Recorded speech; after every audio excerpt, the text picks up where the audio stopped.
Pemirsa, krematorium berbasis desa adat kini sudah banyak dibangun. Setelah Desa Adat Denpasar memiliki kremasi Santes Warga Setre Bukbuk, kini Desa Adat Kerobokan Badung dan Desa Adat Timpak Tabanan membangun hal yang sama. Kedepan makin banyak didirikan krematorium di Bali. Hal ini didukung kalangan Sulinggih. Semakin banyak ada pilihan semakin baik. Namun ditekankan agar krematorium yang dibangun berbasis desa adat dan sifatnya meringankan warga. Krematorium yang ada di Bali saat ini makin bersaing untuk memberi pelayanan terbaik bagi keramat Bali. Sekalipun biaya kremasi tiap saat terus naik menyesuaikan inflasi. Namun krematorium tetap banyak dipilih oleh keramat Bali karena selain ekonomis juga praktis dan tetap mengedepankan tatuo.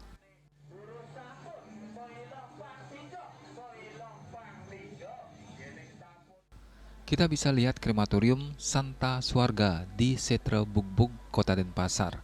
Hampir tiap dewasa ayu ngaben lokasi ini melayani minimal 7 hingga 10 sawo. Biayanya kini mulai merangkak naik menjadi 16 juta per sawo hingga 28 juta tergantung tingkatan liannya.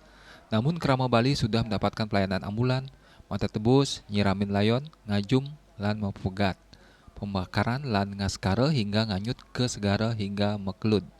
Krama pemakai jasa Santa Swarga menilai lokasi kremasi ini sangat strategis. Areal luas dilaksanakan di lahan setre yang ada di Puro Prajopati dan Kayangan. Hal yang istimewa semua sawo mendapat banten sendiri dan dipuput Sulinggih. Bahkan kini kian tertata dengan memberi sekat lokasi, memukur dan ngaben.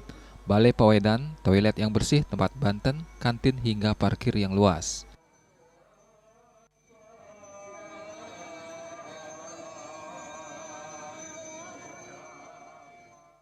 Benarkah tradisi krematorium mengancam lunturnya budaya dan pesukadukaan di Bebanjaran?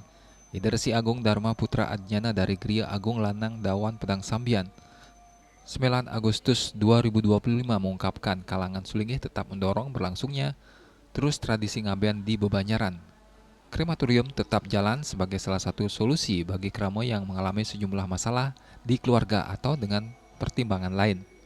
Bahkan kalangan Sulinggih mendorong makin banyaknya muncul krematorium asalkan berbasis desa adat. Makin banyak makin bagus modelnya bisa meniru ala Santa Swarga Setra Bukbuk Denpasar. Syaratnya biaya krematorium yang baru minimal lebih rendah atau sama dari yang sudah ada. Kemudian pelayanan terbaik memberi ruang bagi krama Banjar atau adat berpartisipasi, tetap nganutin tatuo dan dewasa ayu serta melibatkan semua komponen masyarakat mulai dari serati tukang banten, pemangku, Sulinggih, dan lainnya.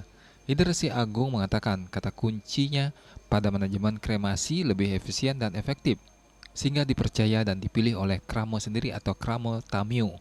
Bahkan Idersi Agung bangga banyak Banjar adat yang menanggung semua biaya pengabenan warganya sehingga tak sampai memilih krematorium.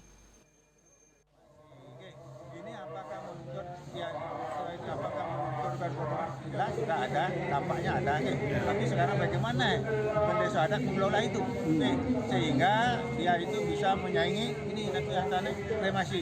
Minimal desa adat membuat aturan bahwa kalau ada karamo yang meninggal di sana, apakah bisa dibiayai oleh desa adat minimal pembukarannya sama seperti di kremasi.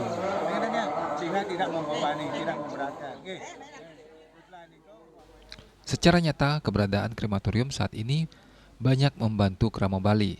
Krama merasakan krematorium mampu meringankan beban biaya dan waktu bagi krama desa dan adanya pemasukan bagi desa adat.